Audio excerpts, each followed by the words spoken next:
to see you. Good. So you all set? Yep. You know, we're flying over right now. We're flying over a thing called the Gulf of America. And I'm signing a proclamation, and perhaps you could define that. This is a proclamation declaring today, February 9th, 2025, as the first ever Gulf of America Day. This follows the President's executive order issuing a name change from the Gulf of Mexico to the Gulf of America. And we're flying right over it right now. So we thought this would be appropriate. Even bigger than the Super Bowl. This is a big thing. And almost everybody now has assented to that. Attention on board. Ladies and gentlemen, if you could please direct your attention out the right side of the aircraft.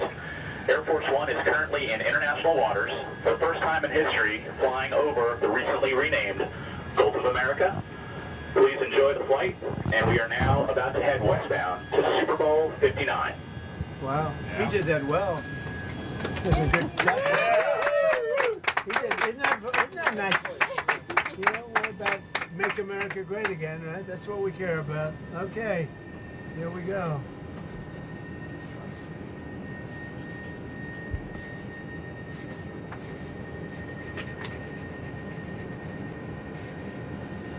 So this is a famous pen now, and we'll put it with something. I'll ask you to do whatever you think we should do with it, Mr. Secretary. Do you want to talk about, you know, Doug, Secretary of the Interior, and also working with Chris Wright on extracting vast amounts of oil and gas and making our country rich?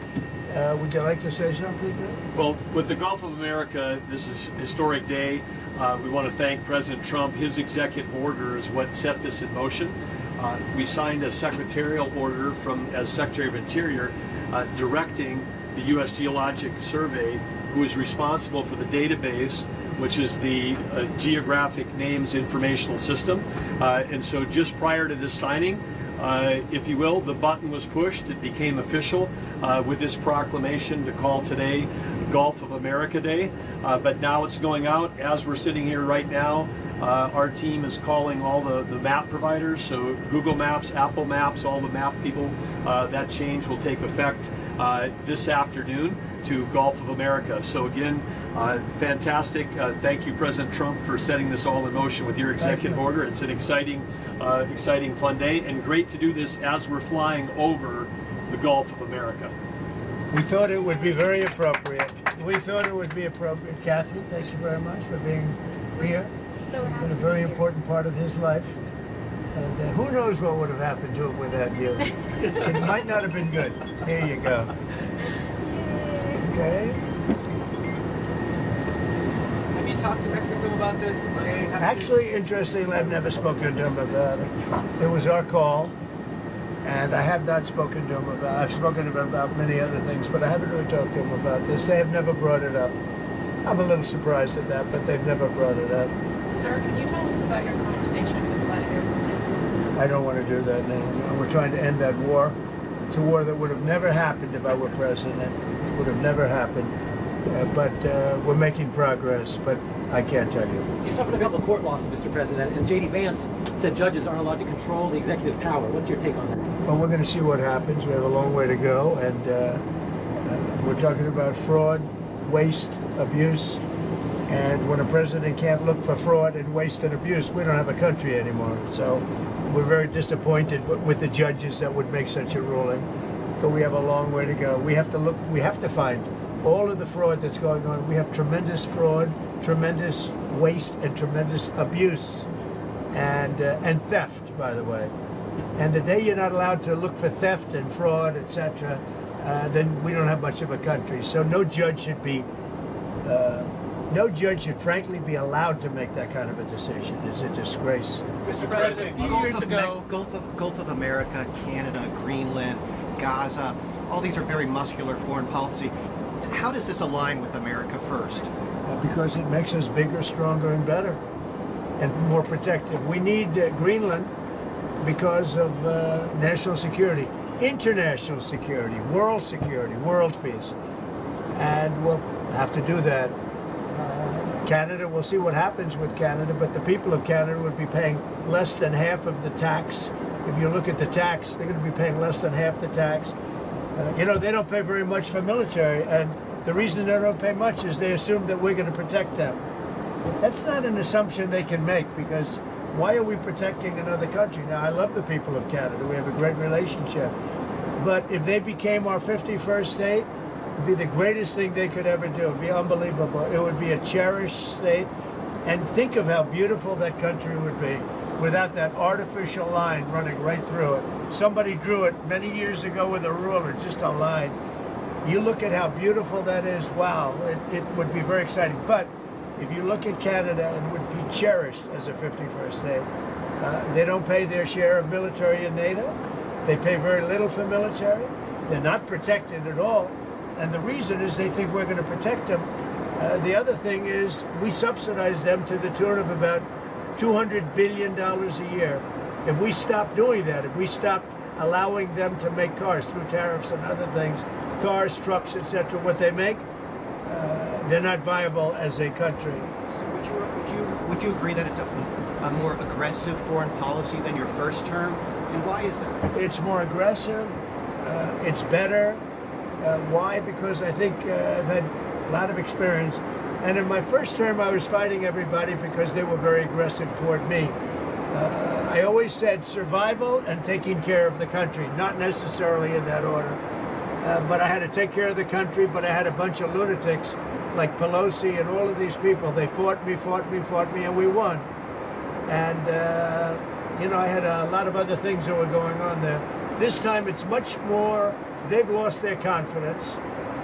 I think they've lost the respect of the American people with, you know, men participating in women's sports, with open borders, with transgender for everybody, for all the things that they're doing is so bad. When you allow people to empty their jails into your country with prisoners, killers, their mental institutions and insane asylums into our country, this is what they're doing. When you allow gang members from Venezuela, but many other countries coming into our country, we're getting them all out now. They've lost their credibility, but they've also lost their confidence. So I have more time to do what I want to do. So we're making our country larger. We're making our country stronger. And in the case of Canada, if this should happen, I don't know how they can do it without us, because without the U.S., Canada really doesn't have a country. They do almost all of their business with us. And if we say we want our cars to be made in Detroit, with a stroke of a pen, I can do that. And other things in addition to that would not allow Canada to be a viable country. Mr. President, you said you You're didn't going to want honor first responders today, but you pardoned hundreds of people who assaulted first responders. Why did you do that? Who? I'm sorry. You were going to meet with first responders today, Yeah. but you pardoned people who assaulted first responders. No, I pardoned people that were assaulted themselves.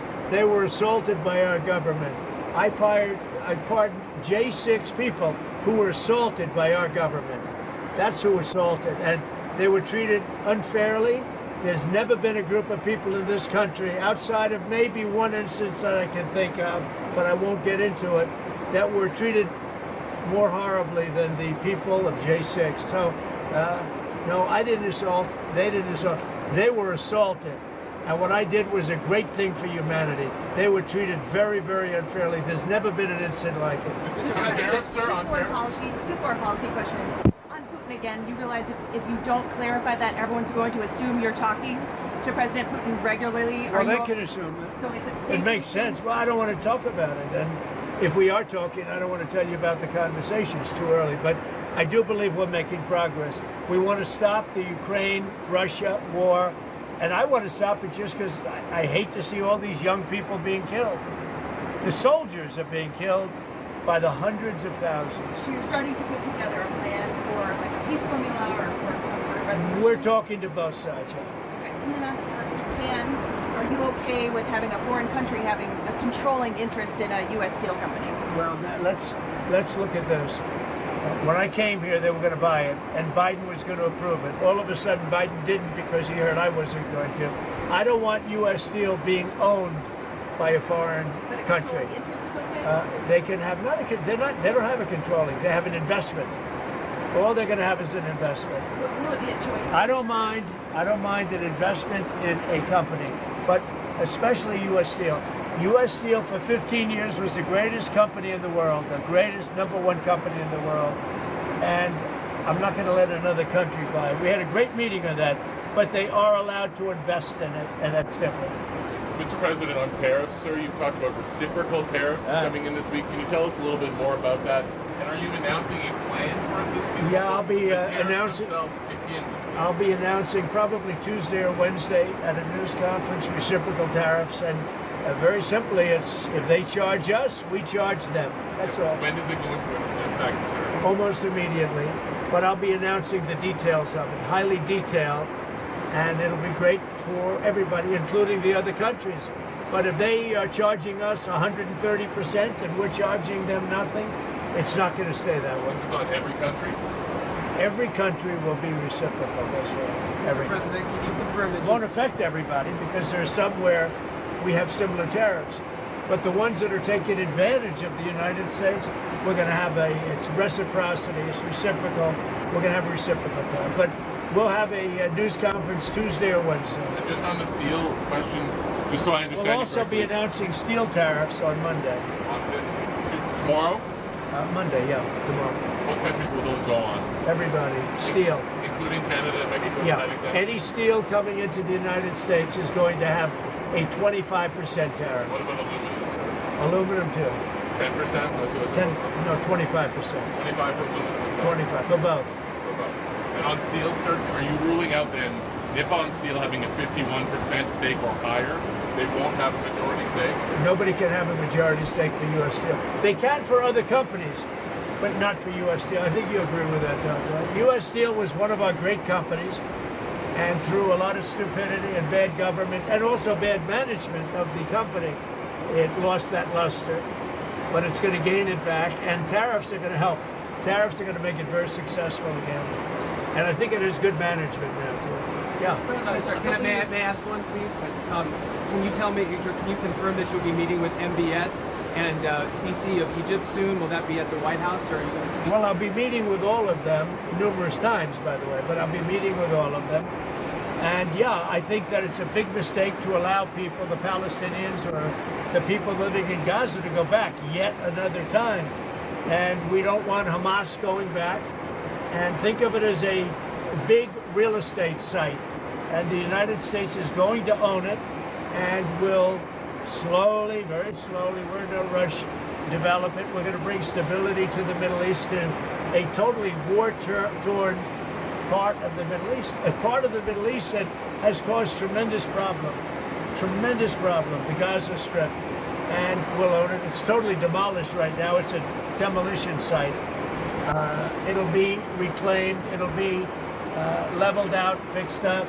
There won't be anybody there. Hamas won't be there. We'll be building through other of the very rich countries in the Middle East. They'll be building some beautiful sites for the people, for the Palestinians to live in. They'll be living in harmony and peace probably for the first time in hundreds of years. And just to clarify, I know you don't want to tell us about your conversation with President Putin, but can you clarify whether you had that since you've been in office, or whether it happened before you became president? I've had it. Let's just say I've had it. And I expect to have many more conversations. We have to get that war ended. It's going to end. We have to get it ended. And we have to get it ended soon. Should have never happened, would have never happened if I was president. Mr. President, a couple of years ago, your vice president said that suggested that if the Supreme Court rules in a way you don't like, just let them enforce it. Do you agree with that?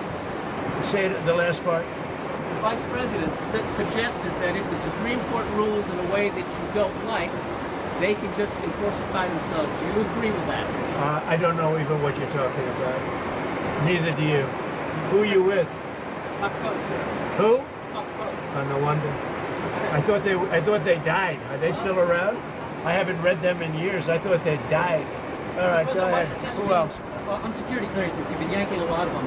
Why does it make the country safer to take away the AG's security clearance? And is that a form of retribution? If there's somebody, no. It's if there are people that we don't respect, if there are people that we thought that were breaking the law or came very close to it in previous years, we do it. And we've done it with some people. We've done it with Biden himself. We think our country is not as safe if you gave him clearance. We don't think he knows what he's doing. And what he's done to this country is a disgrace. And what he's done in terms of allowing criminals, murderers, drug lords into our country, people from mental institutions into our country, he should be ashamed of himself. Is that a valid reason? On deportations, there's been some reporting that you've been upset that there haven't been more deportations. Can you clarify that? I think they're doing an incredible job. It's very tough. Deportations, finding murderers is not easy. Some of them are actually very smart. They shouldn't be in our country. There wouldn't have been. We had beautiful, we just set records for closure. We have the strongest border we've had in many years, since my term. But even for many, many years, decades before that. They're doing an amazing job, I think. Tom Homan's doing an amazing job. Kristi Noem is doing an amazing job. But it's not easy finding murderers who know they're being looked for. But we're sending out thousands of people. We're getting rid of thousands of criminals from our country. So, do you expect to meet him in person? Where? Putin. Do you anticipate meeting with him in I would person? imagine I would be meeting with Putin, yes, at the right time. I think at the right time, at the appropriate time. Mr. President, back on Gaza, the White House press secretary told us last week that you're committed to rebuilding Gaza. Steve Witkoff said that process would take 10 to 15 years. Does your commitment to rebuilding Gaza extend beyond your time in office? Committed to buying and owning Gaza. As far as us rebuilding it, we may give it to other states in the Middle East to build sections of it. Other people may do it through our auspices, but we're committed to owning it, taking it, and making sure that Hamas doesn't move back. There's nothing to move back into. The place is a demolition site. It'll be, the remainder will be demolished. Everything's demolished. I mean, you can't live in those buildings right now. They're very unsafe. But we'll make it into a very good site for future development by somebody. We'll let other countries develop parts of it. It'll be beautiful. People can come from all over the world and live there. But we're going to take care of the Palestinians. We're going to make sure they live beautifully and in harmony and in peace, and that they're not murdered. This has been the most dangerous site anywhere in the world to live in. Hamas has been a disaster. And by the way, I have to tell you that I watched the hostages come back today, and they look like Holocaust survivors. They were in horrible condition. They were emaciated. It looked like many years ago, the Holocaust survivors.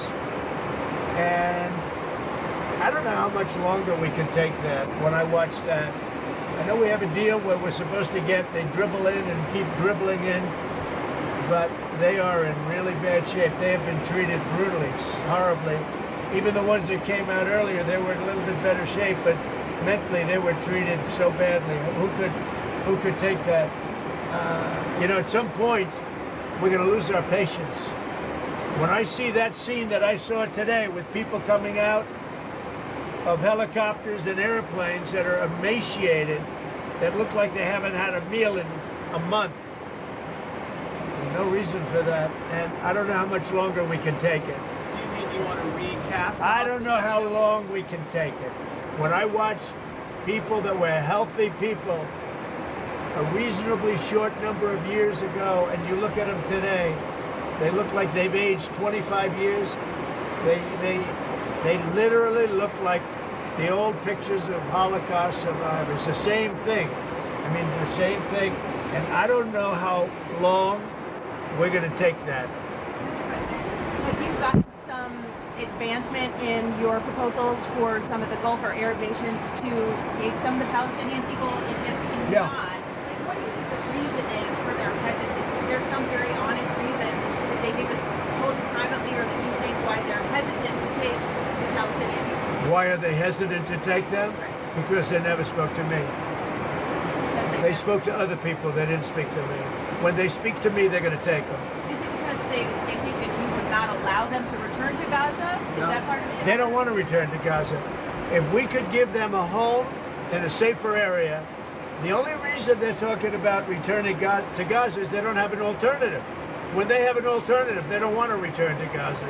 If they had a home that was safe, where you don't have Hamas threatening them, killing them, torturing them, they'd rather not return to Gaza. But right now, Gaza is the only alternative. As far as the other regions, the only reason they maybe don't act enthusiastic is they haven't talked to me. They talk to other people, but not to me. When they talk to me, they'll be enthusiastic. And on spending, you found some maybe questionable expenditures, or Elon Musk is not some questionable. The whole country looks like it's a fraud. It's fraud, waste, abuse, but it's a tremendous fraud. And what Elon and his group of geniuses have found is unbelievable. It's unbelievable. And that's just in USAID. Soon we're going into education.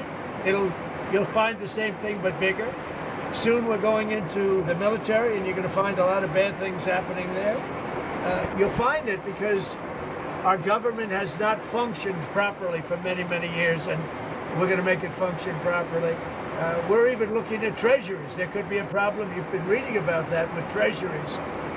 And that could be an interesting problem because it could be that a lot of those things don't count. In other words, that some of that stuff that we're finding is very fraudulent. Therefore, maybe we have less debt than we thought of. Think of that. So a lot of things are happening, but Elon's doing an excellent job. We started with 12 guys with high IQs, and now we have 100 guys with very high IQs. Do you think Congress has failed to do their oversight, or do you think your first administration, some of your cabinet agencies? I think everybody failed. I think everybody failed. And why does Elon's financial disclosure remain secret? Because nobody's looking at that. We're looking at all the corruption that's taken place. I mean, his financial disclosure is largely the number of shares that he's got in very public companies, and that's not secret at all. If you read that, you'll see a lot. I mean, he talks about his whole thing. I read one where it really gave a very good history of him, but basically it's a number of shares times a certain stock price. So why is that not public? It is public. All you have to do is read it. So on USAID, sir, what is kind of like the message to countries that depend on humanitarian aid distributed through USAID? What is your message to those countries? The ones that have been, the few that have been legitimate in terms of getting legitimate money, will probably put it through the State Department. It'll be handled by Marco Rubio, highly respected man, Secretary of State. There's no reason for USAID, when you look at the politicians that have been in there sucking the blood out of it, when you look at all of the fake deals, I mean, look, all you have to do is get a list of all of the things you can see by the heading. It's fake, it's fraudulent, it's probably kickbacks, where they send the money and then it gets kicked back to the person that sent it. So the ones that are good, and there are not many of them, but the ones that are good, and there are some, will probably have that be handled by Marco Rubio in the State Department. Will they take on some of the USAID workers? They could, if they like. Mr. President, will it still be called USAID, Mr. President, or will it not? I don't know that it's going to exist. Why would you need it? The State Department can take care of it. Do you think the amount of spending on foreign aid will decrease also, or just the number of employees? It should decrease, yeah. I hope it decreases. Yeah, by how much? When we have $36 trillion in debt, and we're taking care of countries that are very rich and sending aid to countries in some cases that are rich, in some cases they're not rich. But no, it should very much decrease. Mr. President, but it won't be the scams that you've seen. Another country, NIH put out a memo on Friday night. It's going to cut $4 billion from the percentage that they pay to universities and public colleges, but all those states, not foreign countries. $4 billion, is that okay to take that off the top? Sure. It could be okay. I mean, you have to look at the universities. Some are legit. You could also say, why are we giving money to Harvard when it's got a $50 billion endowment? $50 billion. And yet they don't use that endowment to help their students. This is for research, like biomedical research. Well, that's fine. Look, we want to take care of research. We want to do a lot of things. But when you look at the USAID and you look at all the things and all the scams that was with, I don't have to go through it now, but I'll get you a little list, and you'll see one after another. There were very few legitimate. It was the opposite. Usually you find something wrong, like 1 out of 100, But this is the opposite. Here, almost everything was wrong. You find very few that were good. But there were some that were good. That'll be handled by the State Department, I assume. That's not final yet, but I think the best would be Marco Rubio at the State Department. One or two more. You're going to launch services. Is the Pentagon spending too much on launch services to space? I think space is going to be a very important element. You know, I'm the one that came up with Space Force. I'm very proud of it. Biden tried to get out of it, and he was really rebuked by the military. I think space is going to be one of the most important things we do. It's going to be all about space, especially defense. So space is very important. Would you accept Palestinian refugees into the United States since you're looking to other countries? I'd have to look. I think it's a very far distance for them to travel, but I'd have to look at individual cases. But I do think that coming into the United States, we've taken a lot of people, but coming into the United States, it's a long way for them to travel. They're far away from their families and their friends and everything else. I think they'd be very happy staying in the general area with in a place that was safe, where they could be safe and lead a good life. They don't want to go back to Gaza. As I said, I've said it a lot. They only go back because they have no alternative. They don't want to go back to Gaza. So we'll see. We hope that we'll be helped by Egypt. We hope that we'll be helped by Jordan. We hope that we'll be helped by other countries. We hope that some of the, like Saudi Arabia and others, can spend some money on it. They have tremendous amounts of money, and they'll spend some money on making people comfortable and safe. One question about the Super Bowl. You're going to the game. One of the big things that you've done so far in office is cracking down on DEI. I saw that the NFL commissioner said, I think this week, that they're happy with their diversity program. What's your take on that? Would you like to see any changes there? I don't know what the diversity program is. To be honest, I know Roger very well. I'd have to look at what he said he's happy with. He was happy also with the flag and a lot of other things that didn't work out too well. We'll have to see what he was happy with. But right now, that's, you know what the law is. The law is the law, and it changed, and it's been backed up by the U.S. Supreme Court. But we'll see. There are a lot of interesting things going on right now. I'll tell you what, there's a light over the United States. People are happy. They're more confident. The approval ratings for this country have gone through the sky. More than at any time we've had approval ratings that there's never been anything like it. We've never seen 49 points up. 49 points up. And I think there's a light actually long beyond this country, all over the world. I've been called by other leaders. They said, sir, there's a light over our country right now. There's a light over the world. We got rid of a horrible and totally inept administration, an administration where the president wouldn't even go and do a Super Bowl interview. For 4 years, I mean, he didn't do a Super Bowl interview. I did. You'll see it in about 1 or 2 hours. One more on the refs. Do you have an opinion, sir, on whether the referees have been throwing the games to the Chiefs all season? I don't believe that, no. I don't believe that. Why do you want to be chairman of the Kennedy Center Board? Well, I think you're going to have a great game. It's two great teams. I don't know. Who knows who's going to win?